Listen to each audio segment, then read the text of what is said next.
Сәлем достар, менің атым Айжан, және де бүгінгі видеомыз Back to School тақырыбында болмақ, және де бұл мектеп құралдары туралы. Бұл видеода мен өзімнің сатып алған мектеп құралдарымды көрсететін боламын. Егер де сізге қызықты болса, арада қараймыз, енді бастайық. Ең алғашқы көрсететін заттарым ол менде мындай 3 түрлі қалың дәптерлер. Оның екеулері мындай торкөз дәптер болса, біреуі мындай жолды дәптер. Мына жолды дәптердің түрі осындай болады.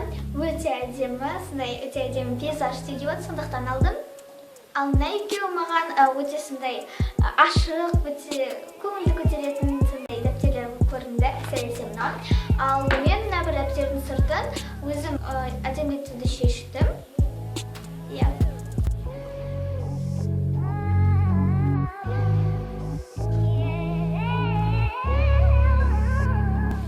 Көрсететін затым ол менде түрлі түсті қарандаштар. Түрлі түсті қарандаштарды мен тек қана бейнелеу сабағына аламын, сондықтан оны бұлай өмірде мүлдем қолданбаймын.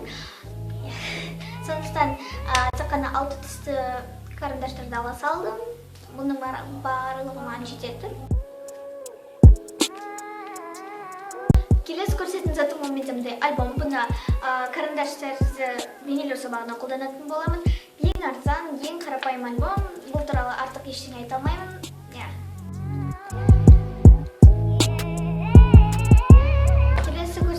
Құралым ол менде түрлі түсті қағаздар.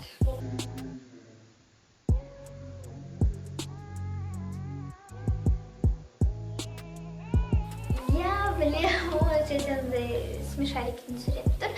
Бірақ шынымды айтсам, мен оны суретіне қарамадым, маған тек қана түрлі түсті қағаздар керек болды. Мен оны дәптерлерді немесе заттарды DIY жасасам, соған қолданам деп шештім, сондықтан алдым.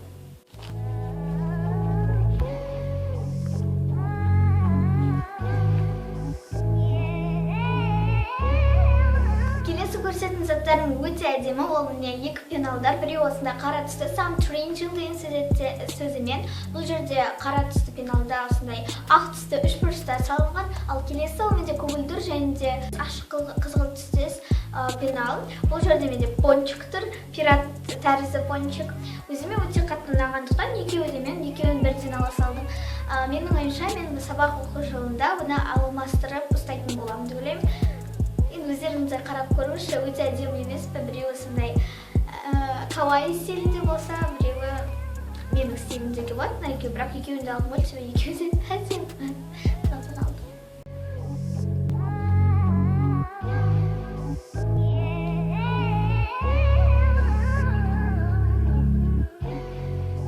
Келесі көрсететін затым ол менде мындай жасыл түсті стикер. Бұл стикерді мен мысалға заметка жазуға қолданамын.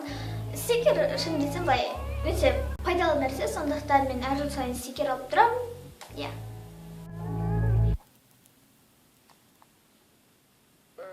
Біз көрсететін затты ол мындай пенал деуге болады, қалай пенал. Бұл сондай коллекция, түрлі заттардан құралған бірдеме әйтеуір.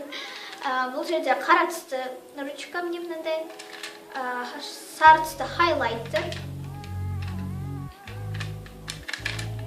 қызыл түсті ручка, көк түсті ручка, және де мындай механикалық карандаш. Бұл карандаш өте пайдалы, әсіресе сурет салғанда ыңғайлы. Және осының бәрі өзінің қорабында, пеналында орналасқан. Мен шабындайды тасу ең ыңғайлы деп ойлаймын. Ең керек заттар карандаш, ручка және де хайлайтер.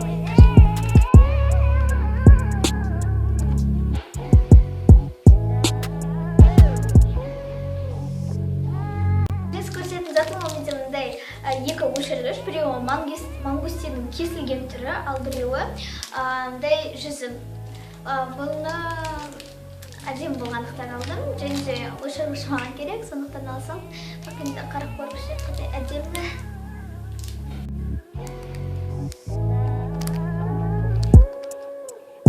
Келесі көрсететін затым ол менде мындай сызғыш. Бұл сызғыш ең арзан алсам, шын айтсам, маған линейкаларға, сызғыштарға қатты мән бере қоймаймын. Бірақ оны әдемілетем деп ойлаймын. Келесі көрсететін заты ол менде қаламдар. Бұл көк түсті, өте әдемі жазады, мен жазып көрдім. Келесі көрсететін затым ол қара түсті қалам. Қара түсті қатты қалам.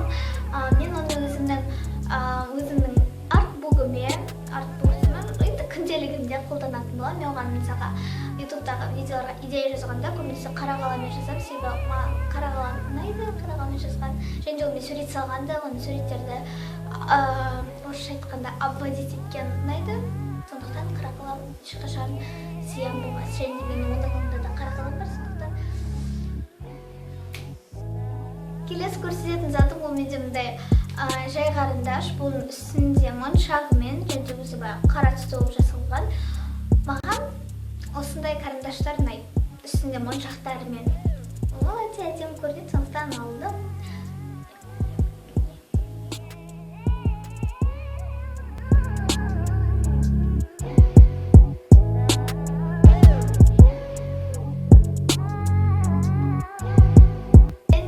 Келесі көрсететін затым ол менде мындай ручка, қалам.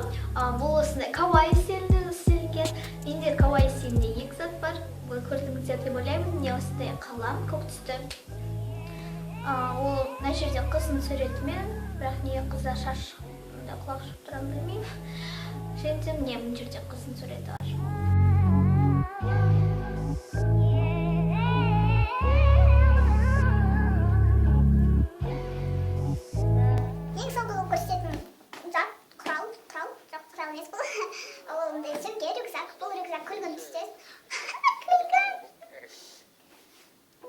Ең соңғы көрсететін затым ол менде мындай сөмке рюкзагым. Күміс түстес, әдемі, ыңғайлы, үлкен. Одан мына жерінде қалта бар. Мына жерде үлкенде қалтасы бар. Және де ішінде мына жерде қалта бар.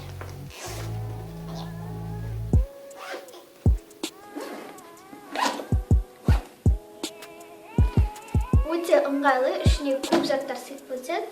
Және де сондай трендтегі сөмке, рюкзак деуге болады. Сізге бұл видео ұнады деп ойлаймын. Аса лайк басып, менің каналыма Инстаграмға, ВКонтактеге тіркелуді ұмытпаңыз, бәрі описаниеде болады. Және де менің ойымша біз бұл видеодан 200 лайк жинай аламыз. Біз жинай аламыз, мен білемін, сіздерге сенемін. Және де біз 3000 тіркелушіге дейін жеттік, сондықтан сіздерге алғыс айтқым келеді. Менің ойымша біз 3000-да тоқталмаймыз, 4000, 5000 арада көбейе береміз. Сондықтан көбеюге көмектесіңіздер, достарыңызды шақырыңыздар, бұл видеоны достарыңызға жіберіңіздер. Және де ең бастысы лайк басуды ұмытпаңыздар, сонда мен шабыттанып видео түсіруге өте беретін боламын. Сіздермен бірге болған Дінежан. Сау болыңыздар!